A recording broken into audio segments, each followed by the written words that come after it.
Este é o canal Caminhos do Pensamento. Meu nome é Rafael. E aí, pessoal, tudo bem com vocês?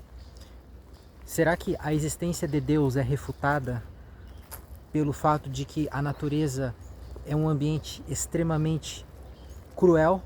Ou seja, onde você precisa matar, você precisa correr para não ser devorado, você passa por inúmeros perigos, você passa por sofrimento atroz, você se acidenta e não tem ali um médico para te socorrer, né? Você fratura um osso e você morre de infecção de forma bem lenta e agonizante.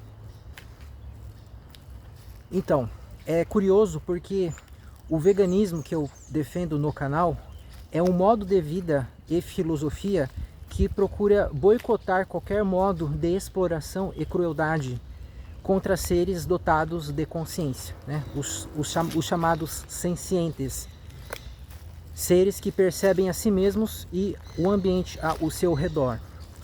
E isso nos leva a nos perguntar se nós, que somos seres tão falíveis, já conseguimos viver de uma forma a reduzir, na medida do possível, esse sofrimento que nós causamos aos demais seres. Por que então Deus, que seria um ser supremo, perfeito, né, acima de qualquer limitação, também não tomaria medidas para eliminar o sofrimento da natureza, né? Eu não estou nem falando do sofrimento causado pelo ser humano, mas o sofrimento no ambiente natural, né? Porque Deus permite que haja essa predação entre os seres que Ele criou, né? Seres que às vezes se entalam em árvores, né? Ficam presos em determinados buracos e morrem de fome e de sede, quando não existe ninguém para socorrê-los, como já ocorreu tantas vezes, né? Por que Deus permite que os animais se tratem de forma tão brutal, né? Será que Ele programou os animais para que eles fossem dessa forma? Será que Ele projetou a natureza para ser esse ambiente de luta sanguinária? Bem, esse é um problema que é muito abordado pelos teístas, né? Aqueles que acreditam que Deus é essencialmente distinto da criação, que Deus fez que o universo viesse a partir do nada, alegando que por Ele ser onipotente Ele poderia fazer isso, né? Essas pessoas fazem essa alegação: Deus, Ele consegue fazer tudo, então para Ele não tem problema, né? A gente não consegue criar algo do nada, a gente cria as coisas a partir de algo pré-existente, mas Deus tem o poder, pela sua palavra, de fazer que o universo surja sem que houvesse coisa alguma, senão Ele mesmo, né? E eles falam que Deus não fez o universo a partir de si, né? Mas Deus, Ele não pode, assim, o universo não pode ser reduzido a Deus, sabe? Você não vai poder dizer que Deus extraiu o universo de si mesmo, porque nesse caso o universo seria como que uma extensão de Deus, o universo mesmo seria divino, e os teístas não admitem essa hipótese. Mas a visão que eu defendo aqui no canal é panenteísta, né? Eu entendo exatamente que o universo é uma manifestação de Deus, né? O universo é uma onda do oceano que é Deus. Esse chamado universo físico é um conjunto de ideias nas mentes finitas, como as nossas, né? As mentes dos humanos. Todo este universo que nós percepcionamos, composto por impressões visuais, táteis, sonoras, etc., não existe em si mesmo, mas ele só existe em algum sujeito que o perceba. E todo este universo é um reflexo das ideias modelares que estão em Deus. Deus é a mente suprema, Ele contém os arquétipos de tudo aquilo que nós percebemos pelos nossos 5 sentidos, e Ele nos afeta para que nós possamos ter um vislumbre disso que está nele. De modo que toda vez que nós percebemos algo empiricamente, nós estamos percebendo um reflexo pálido das próprias ideias divinas. E nós somos uma dobra do próprio ser de Deus. Nós não somos ilusões, mas nós somos uma reprodução miniaturizada dessa grande mente suprema que contém todas as coisas. E uma vez que nós somos finitos, né, nós somos essa dobrinha dentro do infinito, nós somos essa limitação que Ele impôs sobre si.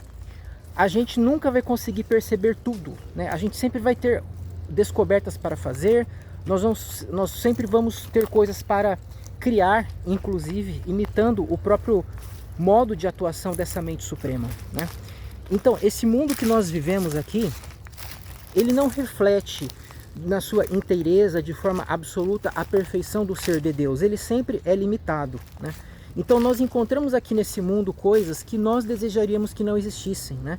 Se eu pudesse fazer com que não houvesse animais carnívoros, né? Se a gente pudesse criar aquele ambiente retratado, inclusive no livro bíblico de Isaías capítulo 11, a partir do versículo 6, em que todos os seres se respeitam, todos vivem harmoniosamente, né? Alimentando-se apenas de vegetais, eu faria isso, né? Mas o fato é que a mente suprema, o Deus verdadeiro, não age dessa forma, porque, vamos dizer assim, faz parte da natureza dele ser criativo, né? E ele cria infinitas realidades, uma das quais é essa que nós estamos percebendo agora, nessa linha de percepções chamada de tempo, né? Na nossa realidade, no nosso mundo, né, existe essa quantidade imensa de sofrimento na natureza. E isso nos incomoda, pelo menos a mim, né? Quando eu me coloco no lugar desses animais no ambiente selvagem, eu me sinto profundamente perturbado e eu gostaria que a natureza não fosse assim. Eu gostaria que ela fosse um lugar acolhedor, um lugar realmente que todos pudessem viver bem, né, em paz, sem esses perigos todos que existem, sem precisar matar e morrer, né? Mas o fato é que, pelo fato de Deus ser supremo, ele não possui sentimentos, ele não é turbado por nada, né? Deus está no centro de si mesmo. A única coisa que importa para ele é ele próprio, e só poderia ser assim. Seria ilógico que um ser supremo perfeito, totalmente fechado em si, se preocupasse com alguma coisa que não fosse a realização dos seus pensamentos, a realização das suas ideias. E Deus realiza essas ideias de infinitas formas, pressionando as mentes finitas para que elas tenham inúmeras percepções, inúmeras experiências, né? E com isso Deus não está querendo nos ensinar nada propriamente, porque Deus não tem necessidade de coisa alguma, né? Deus simplesmente cria as coisas por um ato livre, como uma criança que pega uma folha e começa a pintar, sabe? Sem nenhum propósito específico, porque ela quer colocar para fora as suas fantasias, as suas ideias, a sua criatividade, a sua inventividade. Ela quer expor a si mesma naquela obra de arte. E este universo físico, com todos os seus acontecimentos, é uma grande obra de arte impressa na autoconsciência finita, né? No caso, a minha autoconsciência, a sua autoconsciência e a dos demais seres, inclusive não humanos. Eles também possuem mentes, ao que tudo indica, né? Eles se comportam de um modo que nos induz a crer que eles possuem autoconsciência, ainda que eles não consigam abstrair do modo que nós abstraímos, eles não conseguem filosofar, né? Eles não conseguem criar conceitos, mas eles mostram que são muito similares a nós com respeito a esse aspecto, tá? Então, pessoal, por hoje era isso. Acho que eu expliquei para vocês por que não existe contradição, né, entre você ser vegano e você crer em um ser supremo perfeito. E eu entendo então que essa questão está resolvida por hoje. Por hoje era isso, até a próxima.